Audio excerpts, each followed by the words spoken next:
Okay, let's go ahead and get started. I'd like to call to order the TPO Technical Committee meeting for April 9th. If we could start with, do we have a quorum, Dallas? Okay. Start with introductions. Mike, even though you're at the table, we'll let you start us there. Yeah, we're kind of switching it up. I'll be sitting at the table most of the time just so it's easier to jump in if there's questions or discussion. So I'm Mike Conger with Knoxville TPO staff. Catherine Baldwin, Anderson County. Stacy Morrison, TPOt Long Range Planning. Dallas DeArmond, Knoxville, Knox County Planning. Nancy Welch, I'm sitting in for Karen Estes with the Knox County CAC. Chico Messer, Blount County. Brian Boone, City of Maryville Engineering and Public Works. Daryl Smith, Town of Farragut. Got it. Doug Burton, TPO Coordinator. Jack Wall, City of Loudon, Loudoun County. Jim Snow, Knox County Engineering and Public Works. Dakota Gentry, City of Alcoa. Blake Sargent, Metro Knoxville Airport Authority. I'm Tom Clagle with City of Knoxville. Amy Brooks, Knoxville, Knox County Planning. Tanner Charles, Knoxville Area Transit. Akem Amono Latson with the East Tennessee Development District. Steve Nielsen, Lakeway MPO. Laura Smith, East Tennessee Development District. Mike Patterson. Okay, thank you and welcome. Do we have any participants on Zoom today? All right, none. Are there any amendments to the agenda? No? Okay, seeing none. We're going to skip the acronyms as all today.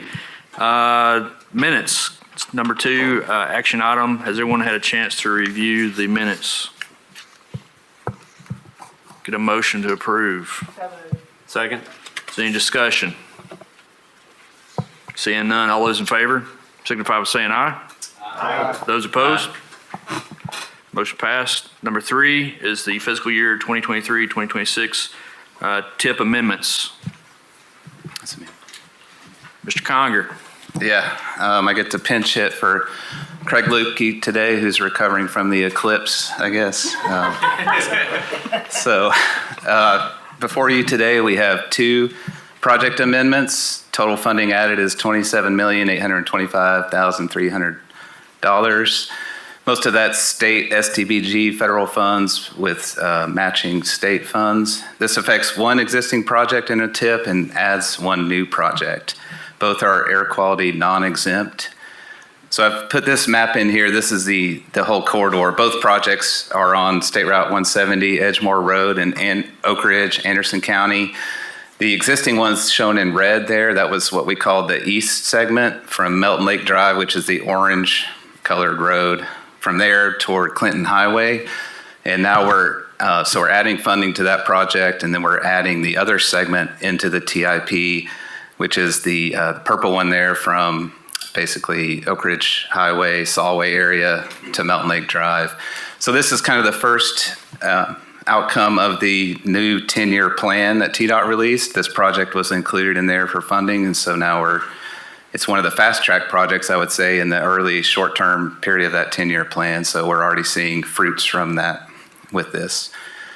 So each project separately, again, this is that east segment on what was already in the TIP. This includes the Clinch River Bridge, so it's a pretty significant cost.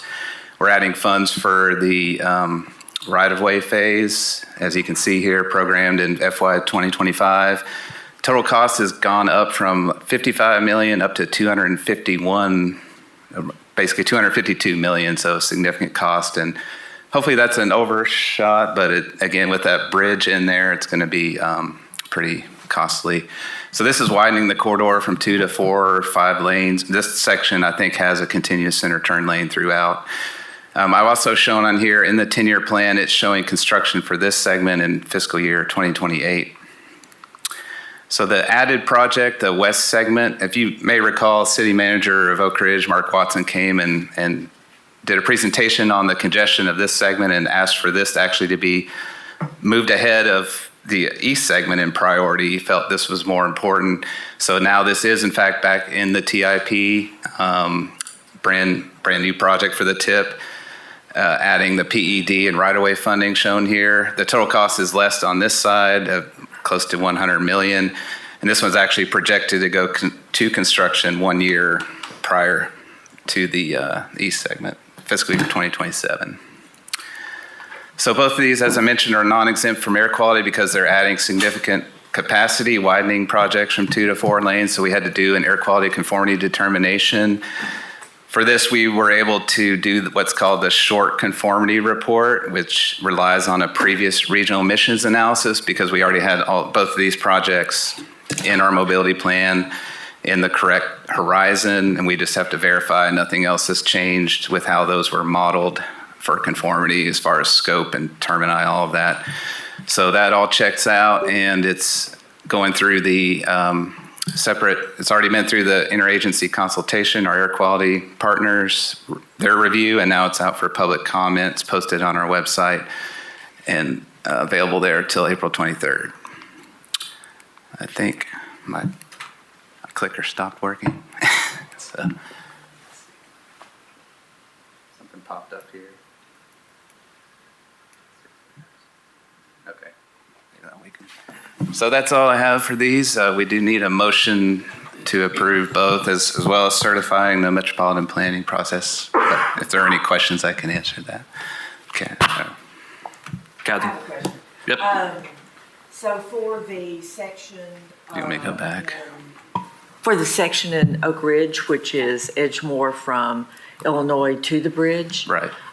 There's been a lot of discussion about a median and or a center turn lane. I think everyone involved, there's only 4 intersections. Right. On the road. And it is our last chance to have a kind of a more positive entrance. And has that been decided or?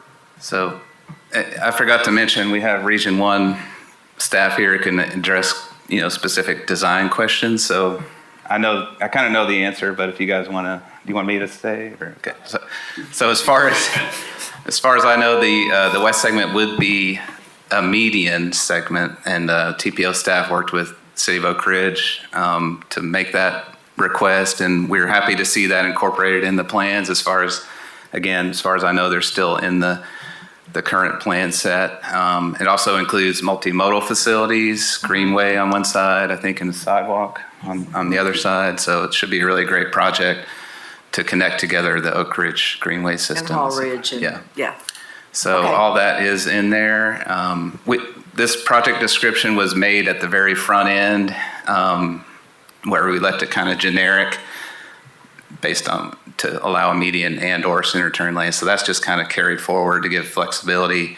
Because again, on the other segment, it is with more curb cuts, driveways, roads, there's a lot more need for a center turn lane on that segment. But like you said, this segment has so few access points that it doesn't make sense. Yeah. And we had a couple members come in. Please, if you want to come to the table, you can participate with us. Come on down. Beth, you want to introduce yourself real quick? You have a mic?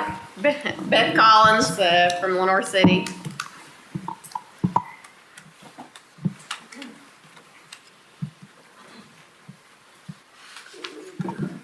Any other questions about the projects? All right. Need a motion to recommend to the executive committee. Need a second? Second. Is there any discussion? Seeing none. All those in favor? Aye. Those opposed? Motion carries. Item number 4, Mobility Plan 2050 Population Projection. Mr. Conger, you're on deck again. Yep, it's me again. So this one we're requesting action today to formally recommend endorsement of these population projections so we can move forward for the Mobility Plan 2050 update.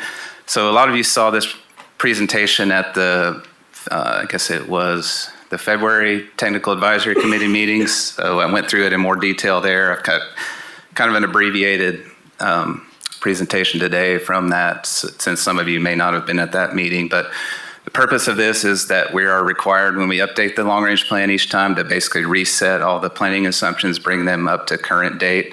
So a big part of that is deciding on what future population may look like in the region. And it's a key input to our travel demand forecasting model. So there's major trends influencing population change, the declining birth rates. So population forecast is based on births minus deaths plus net migration, people moving out or coming in. So all these have seen some trends lately. So the first one on the left is the birth rate since 2008 has declined in Tennessee. They thought that would come back, but it has continued to decline and stay there. So next, we've seen negative natural change as births minus deaths over the last couple of years. That map in the middle shows the states that are colored brown have more deaths than births, so negative natural change for that year 2022, likely due to COVID impacts, and again, associated with that birth rate decline.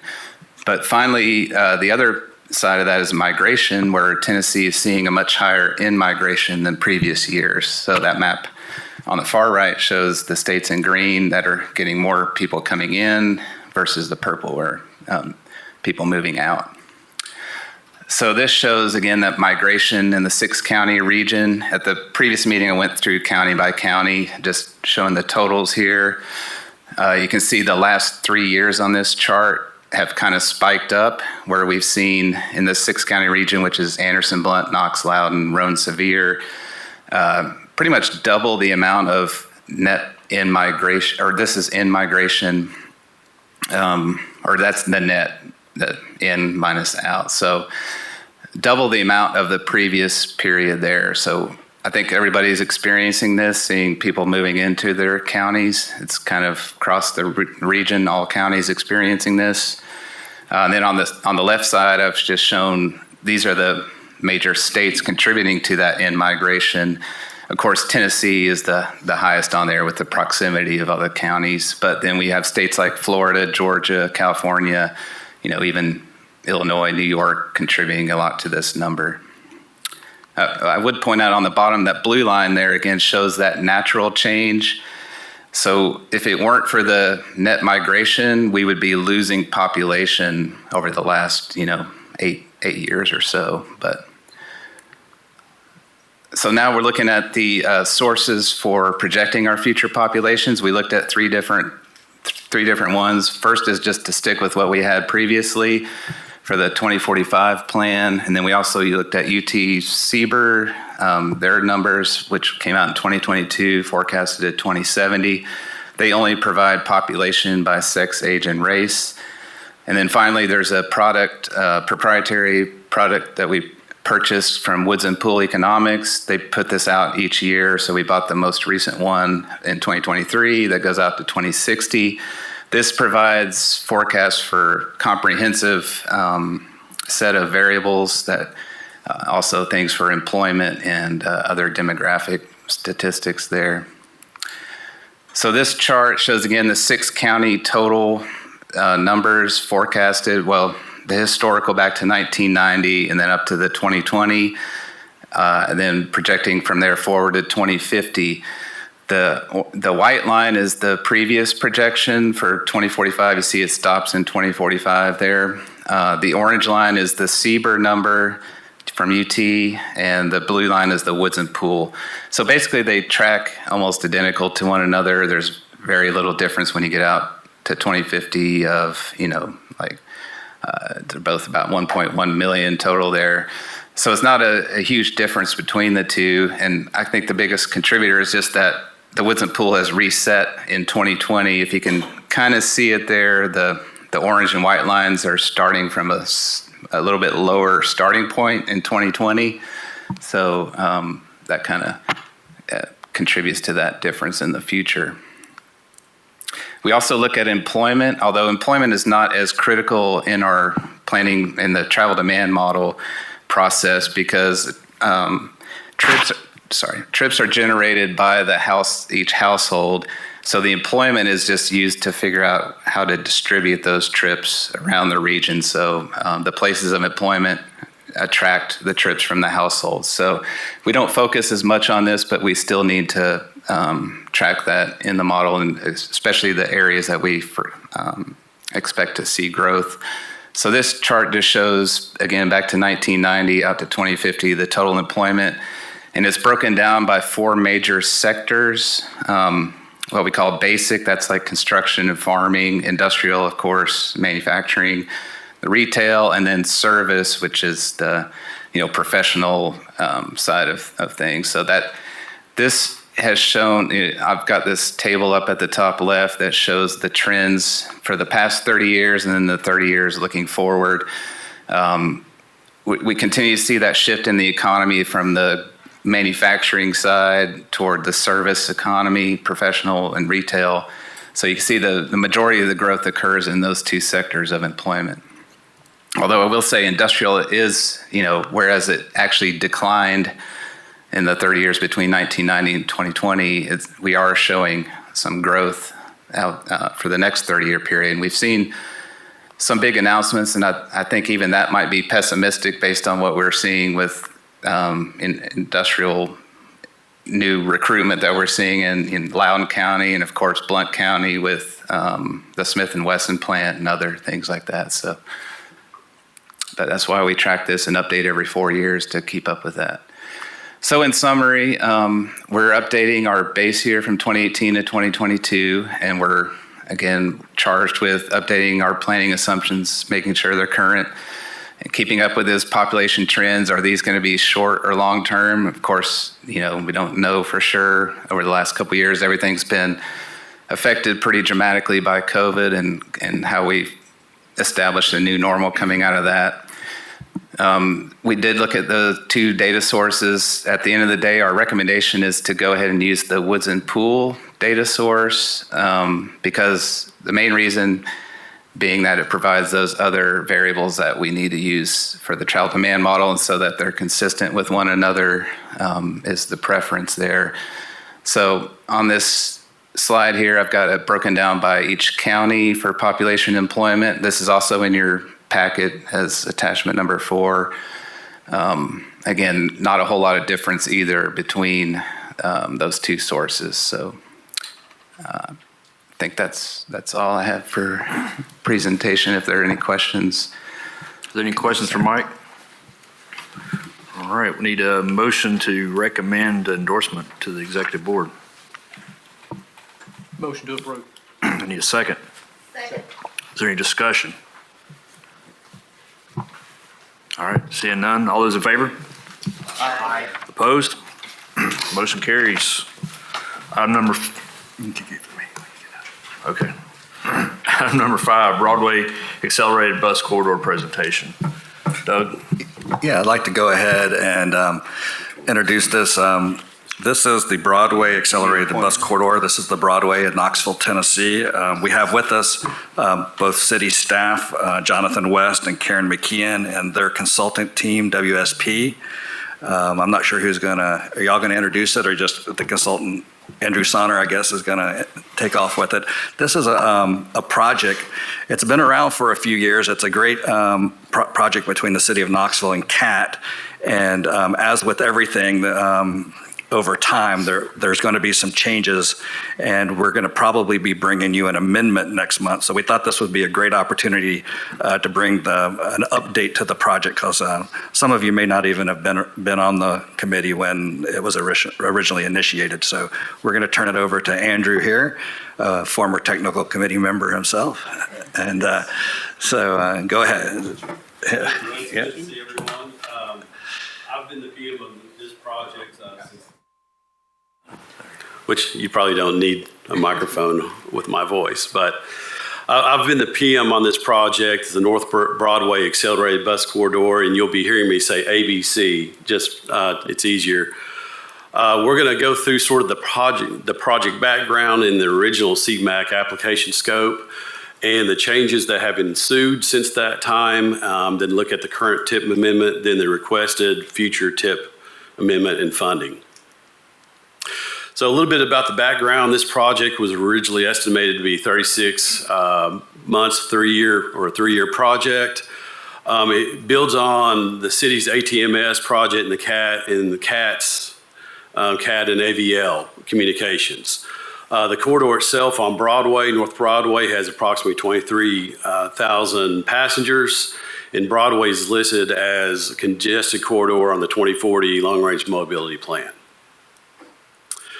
So with the original CMEC application, the original scope was to create a new express bus route along the Route 22, which is on the North Broadway. 12 stations, ABC stations were planned, 6 outbound, 6 inbound. Transit signal priority integration into the city's ATMS, and also looking where to add Q-jump lanes where relevant along the corridor. This also included pedestrian improvements in and around the stations, and also looking at the new stations, what those amenities may be. Also, the Fountain City Superstop, which is on the north end of the route, was also included, but it has been subsequently removed due to the CAT Reimagined initiative. So some of the, I guess, the CMAQ application highlighted, are basically there are 2 avenues for emission reduction. One is trip reduction of single occupant passenger vehicles, or a modal shift, for increased transit ridership, and also reduction in bus stop delay using ITS, which is primarily transit signal priority and in Q jumps. There at the bottom, let's see here. Can you describe a Q jump?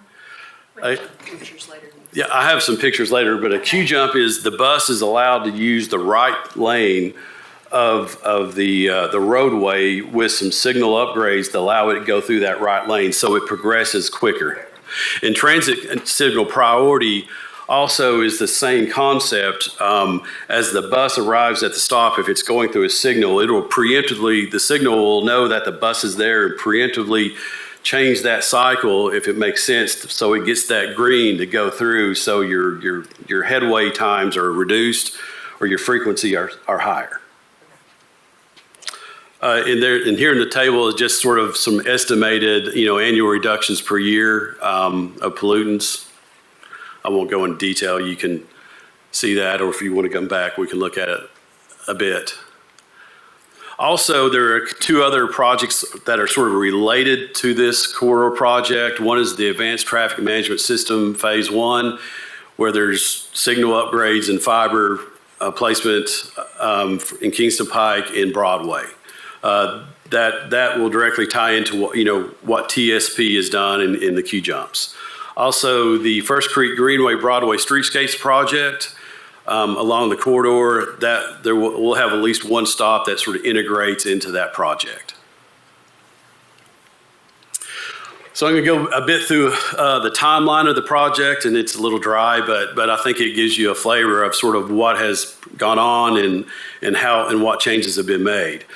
So we executed a contract in July 2020. We had a project kickoff in August of 20. In that kickoff, we had several tasks. One is the bus service plan that basically looked at 2 options. Option 1 being is ABC plus the local 22 route, and option 2 is ABC and local route 22 consolidation. We also looked at station location identification of those 12 stations to see, looking at ridership, where that makes sense along that route to get the best bang for your buck, and also station typology. Really looking at, okay, how big is the station? What amenities are you going to have? How are you going to brand that station, et cetera. In November 2020, we had a station programming workshop that went through the beginnings of the station typology of what CAT and the city of Knoxville likes. During that time of the bus service plan development, there was talk about looking at a potential third option of consolidating all the local route into one ABC route and removing the local route. And as a result of talking about that and looking, we started doing some preliminary work, and in 2021, January of 21, we did a workshop with CAT in the city of Knoxville and looked at the ABC option of all ABC. And based upon that, we added the option to the work of the scope and looked at that option. And in May of 21, we finalized that service plan, and looking at all three options and quantitatively looking at some matrices we did and weighting them, it was obvious that the all ABC option made more sense for CAT. You had more economic operations. You didn't have two routes, you had one. However, by doing that, it doubles basically the size of the project, which I'll get into that. But you had 12 stations now, so you're increasing those stations because you're removing the local 22 route, but you have to put those stations within a quarter-mile radius of each other to get that saturation in good service.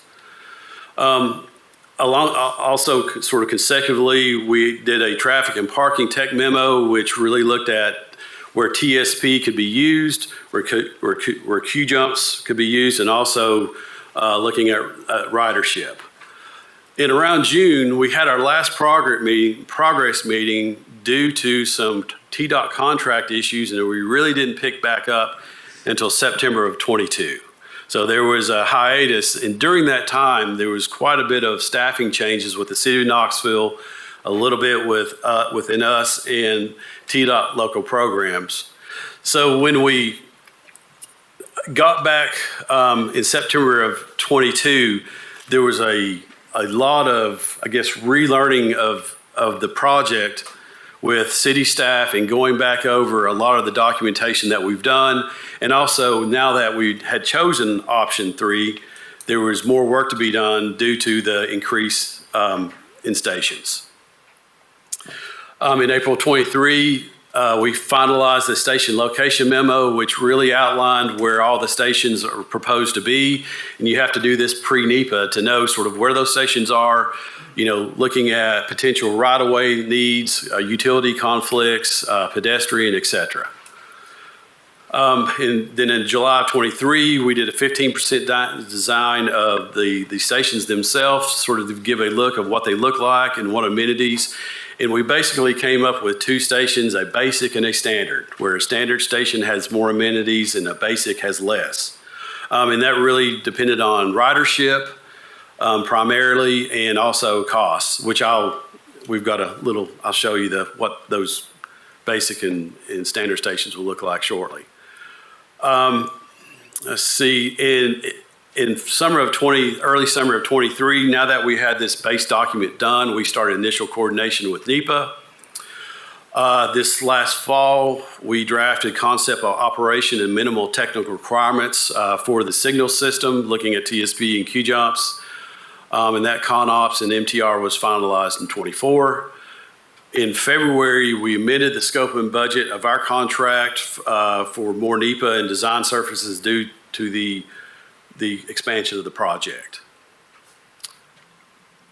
So I guess what has changed? I've alluded a little bit to that, but here's a quick chart of sort of what has changed and what has not. Here, I'll use the pointer here. So as far as transit signal priority, it could be up to 36 intersections. Of course, it's the same corridor. The corridor area has not changed. So we're looking up to 36 intersections with transit signal priority. And that really depends on what traffic is at those intersections and what level of service. Bus Q jump lanes have not changed. We have, as far as reduced headways on the route, which means less time. With that option 3, you have reduced headways on the option 3 route. As far as the bus service plan, which this is a bit of a repeat of me talking about this, is, that option 3 of all ABC was selected with no local route 22. So as a result, we had 12 stops. Now we're going up to 27 stops, and they're categorized in basic and standard. So you're in effect doubling the project. And also we have counted the Fountain City Super Stop, and we will include that in NEPA just to be safe, because as everyone knows, if you don't have it in NEPA and you decide to do something, you're out of luck. So even though that probably won't happen, that will be included in the NEPA documentation.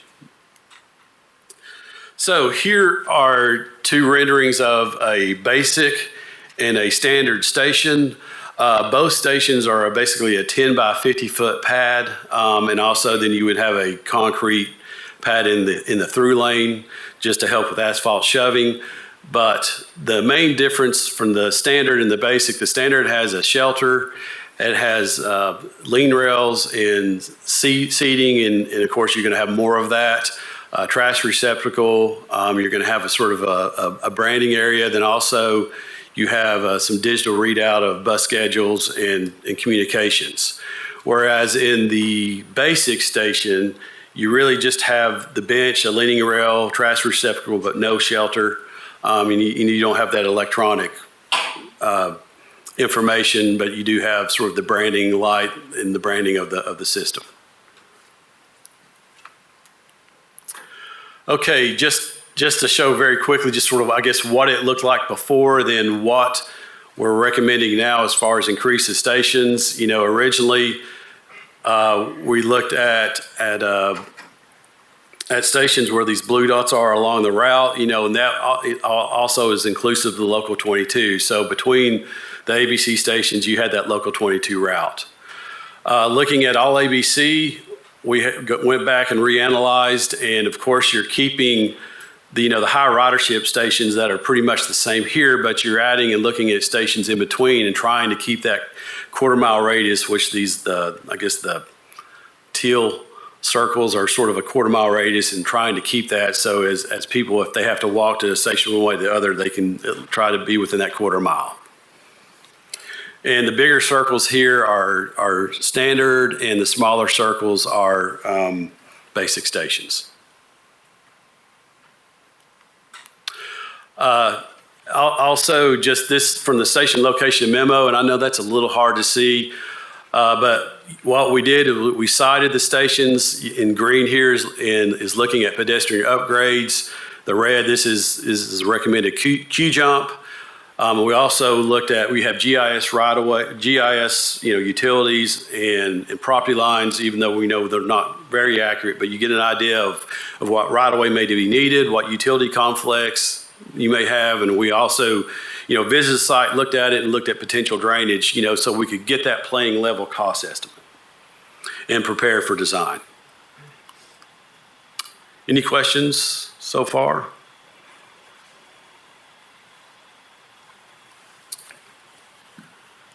Okay, so into the money. Current TIP funding is right at $7 million, and that has not been changed since 2017. So that's the amount that the City of Knoxville has currently within the TIP. So for requested TIP amendment and funding, we have previously obligated right at this time is $708,000 and change. For the 23-26 TIP, we're looking at $1.2 million. So you've got an increase of $675,000 for PE NEPA, $400,000 in design, and then right-of-way still remains the same. So of course, I think we all know that over these past years, inflation has skyrocketed, and also with this project doubling, incurs more costs. So once you have this allocation for the 23-26 TIP, what is left for 2027 construction is $5.8 million and change. Looking at playing level costs and what this is going to cost, considering inflation, we're estimating that this project needs another $5.2 million or $5,184,520 of more funding for construction. There again, that is due to the increase in size of the project and inflation. And just looking at sort of the tentative schedule, we're under NEPA now, starting NEPA. Survey and this schedule is about 2 months behind because of the contract signature, so it's a little shifted, but NEPA has started underway, survey will be started, and basically a notice to proceed for construction will be in the September, October of 27 timeframe. And that's all I have. Any questions? I've got one. So after we do this, what is the expected ridership increase? Has that been looked at, or the cost versus the return on investment? How much more revenue is going to be generated by doing this upgrade? Yes, in our bus service plan, we have all three options lined out and showing those benefits. And then we had some quantitative. We looked at different issues and we weighed them different ways. And you can read that. Knoxville will be happy if it's permission from Knoxville to provide that documentation to show that bus service plan. But in all cases, that scenario 3 of all ABC scored the highest. Yeah, I was just curious if it had been looked at. So thank you. Yeah. Yeah. Well, we didn't want to have okay, this is what will work for us. You really have to quantitatively show that and defend that, and so it's actually legitimate, which it is. Doug? So next month, we're going to bring a TIP amendment forward. And what essentially that's doing, it's asking to borrow from the money that was designated to construction to move it up so they can continue with the NEPA and stuff. So we're still working with the city and CAT to try to find the additional $5 million. That, my understanding, that will not be part of the. Since construction is outside of the 2026 TIP period, then you won't be hearing an amendment for that phase at this time, and it would likely just be folded in, as we do the mobility plan update, and the TIP will follow directly after that. We're going to kind of combine mobility plan and TIP call for projects for this next round, so it'll be addressed as part of that. Okay. All right. Any more comments? All right, we'll go on to the next item. Thank you. Very informative. Appreciate that. Number 6 is TDOT's 10-year project plan and the TPO member updates. Doug? Yeah, I had a couple slides here, and as we said, we have our TDOT staff here. First of all, I think most of y'all saw on Friday we had the commissioner came to town and had a press conference announcing the West Knoxville corridor strategy, and TDOT staff may have a little bit more of an update. I took these points from the press release that was handed out. They were announcing that during the next 18 to 24 months, TDOT will invest in preliminary engineering, determine what that corridor improvements may need, and they're going to look at a 17-mile corridor. So this is all the way from the I-40, I-75 split at the end of the county, all the way through the I-640 corridor, and it will include looking at the Watt Road and Campbell Station Road interchanges and the potential for choice lanes.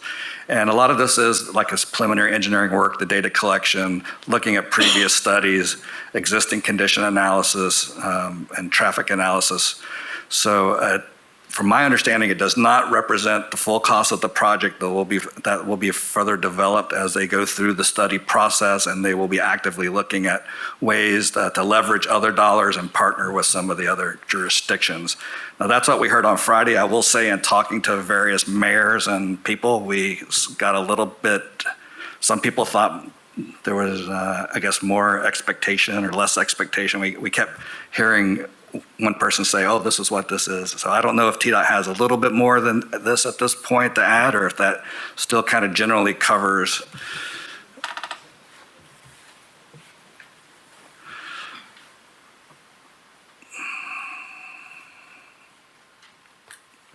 Certainly, not a whole lot more to add. I do think that there were a lot of questions. Obviously, this is looking at the corridor in its entirety, right, instead of piecemealing it through. There were some questions about what money is allocated towards it, and we did pull some funds forward along the corridor. We had a corridor study that I think was in 29. Yes. With $32 million. We have the Watt Road money that was sitting there as well as some Sharps Gap money from 27. Pulled a lot of that together for about $114 million. That is not the amount of money that it'll take to do the whole corridor, but it is an engineering study, or it's an engineering, preliminary engineering. It's not just a study, it's more of a strategy, looking at the corridor, looking at the opportunities, looking how we can leverage funds. It's not only the engineering principles to make sure that as we proceed forward that we don't paint ourselves into a corner by looking at just one piece of it, but be able to make sure what we do now, we may make improvements at certain interchanges or auxiliary lanes, that at the same time, we're looking at the possibility of choice lanes and make sure it's expandable to be able to do that as well. And then looking at those alternatives for how those strategies can be employed to do funding various ways. It could be through partnerships and, of course, choice lanes as well. So it's an overall strategy on the corridor, which gives us the opportunity to maximize what we're doing. Thank you for that. Any more questions for?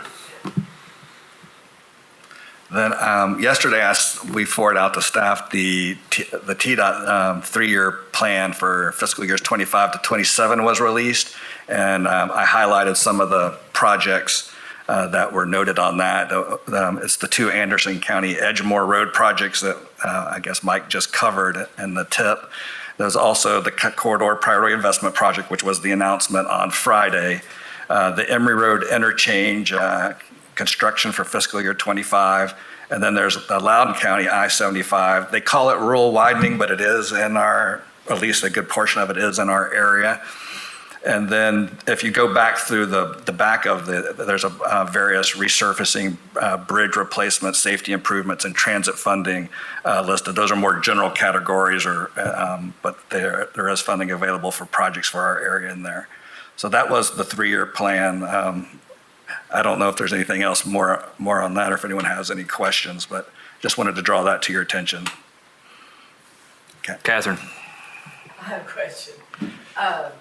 Is there any consideration for a brand new alignment from I-40 west to I-75 north?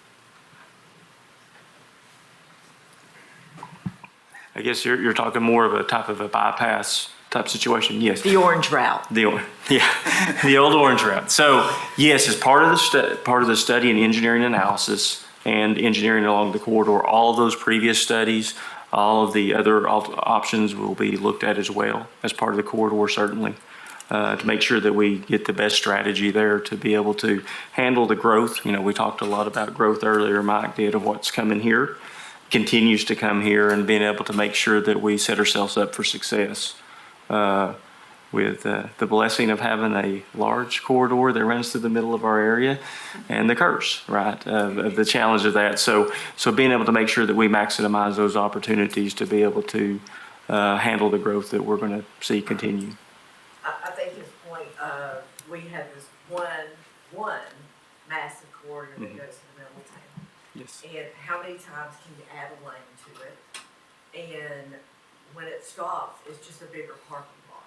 Mm-hmm. There are no alternatives. And I think that definitely needs to be considered. If you would look at Nashville and take away 440 or 840 and look at the traffic that would be, what that would mean for downtown Nashville, you reach a point of diminishing returns. We've got to start thinking larger because the growth, we just talked about all the population growth. You just can't keep lining up. Right. Thank you. Thank you. Oh, Doug's got one more. Yeah, one more slide. And then I know over the last couple months, once the 10-year plan was out, the TDOT staff graciously has been meeting with a lot of the jurisdictions. I know there have been meetings in Alcoa, Maryville, City of Knoxville, Farragut, maybe some others. And I didn't know if any of the technical committee members that participated in there wanted to report out any information or findings. I know I attended a few of those. I don't know if anyone else has anything they want to. For my 2 cents worth, I'll say when Steve said they are open to meet anywhere, anytime, we took them up on that opportunity and appreciate their accessibility and appreciate TDOT willing to have those conversations. They're hard conversations to have when you recognize there's more work to do than what there are funds to do them in. I will say we're still considering, and we really appreciate what TDOT has done, and we know they were under the gun both with the legislative mandate and deadline, and we really appreciate the fiscal constraint. We're going to have to go through that process with our mobility plan, and we're going to have to tighten our belt. It's not going to be fun. But we have been considering that maybe we still would like to write a letter to at least long-range planning that, that that process, we've really felt like the TPO was left out of that conversation. At our executive board meeting here in a couple weeks, you're going to hear FHWA come with our certification review. And a lot of that is based on the feds, the state, and the TPO all working together. And so we feel like they said they were going to be looking at this yearly, that we maybe should gently remind them that we would like to have a little bit more transparency in that process and a little bit more at the table.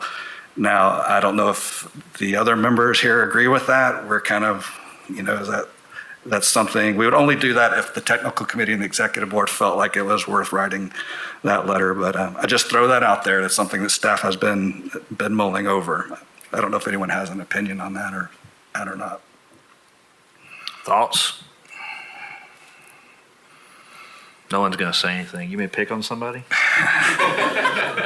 Well, we'll make, we'll ask the executive board also. And it may be that with the new news and everything, everyone's content with everything and we've kind of said our piece with these individual meetings and we don't need to do any more.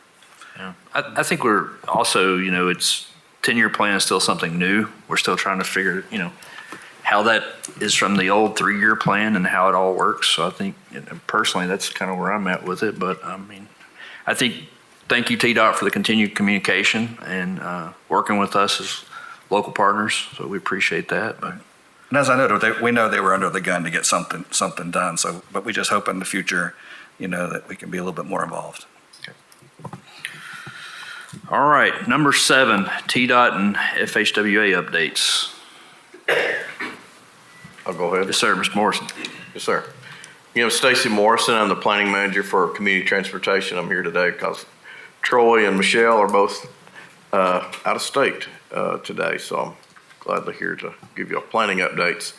Our recently awarded planning grants, we had 4 in the area, 2 in the TPO, Alcoa and Anderson County, the other 2, Sevier County and Sevierville. Alcoa corridor study, Anderson County a pavement management plan, Sevier County pavement management plan. Sevierville is a State Route 416 corridor study. So we've just finished. We're notifying the selected consultants right now, and so we'll have a scoping meeting and make sure we're all on the same page with that and get those underway between now and the end of the month. And they have a schedule. Our contracts with our on-call consultants ends next March 15th, and so no extensions. They'll all have to be completed by March, and so we look forward to getting those projects underway with you local jurisdictions. We also awarded an on-call project to Loudon, the Major Thoroughfare and Transportation Master Plan. So our RFQ process has begun. We'll close that April 17th. And so try to get that one started, notice to proceed around the 1st of May. Also, the traffic signal modernization program is open for applications for the 24 cycle. So it's up to $125,000 modernizing existing traffic along state routes. So good luck to those. That's been a very good program that just started just a few years ago. So please look at that program if you haven't already. Thank you. All right, Any thank you. Questions for me? Any questions for Mr. Morrison? Did anyone from FHWA hop on the call or anything Zoom today? William Rogers is on. Okay. He's with TDOT, that TDOT multimodal. Oh, okay. I guess we'll have Federal Highway obviously at our executive board meeting to present on the certification review. I know there's several NOFOs, notice of funding opportunities for federal discretionary grant programs that we need to look into, and I'll try to forward some of that out. Especially there's Safe Streets and Roads for All, and also in something with the multimodal specifically. So I don't remember the acronym off the top of my head, but there's lots of these out there. There's coming out one after another. So we want to try to make sure we take advantage of those where we can. So we'll send out that info. Thank you. Yeah, Mike, there's the one. Oh, one of the acronyms is ATIIP. Yeah. The Active Transportation one. That starts in about 1 hour from now. Okay. Yeah. Thank you. That was Will from TDOT. All right. Doug, you got anything? Nope. All right. Item number 8, other business. Executive board meeting will be here on April 24th, 9 a.m. in this room. The next technical committee will be May 14th, 9 a.m. in this room. Item number 9 is public comment. Does anyone sign up for public comment or to have any public comments today? Seeing none. All right. Doug, any more? No, that's it. All right. So number 10, I guess, motion to adjourn. Second. Make a motion to adjourn. All those in favor? All right. No one opposed. Let's go. Thank you. Everybody have a good day.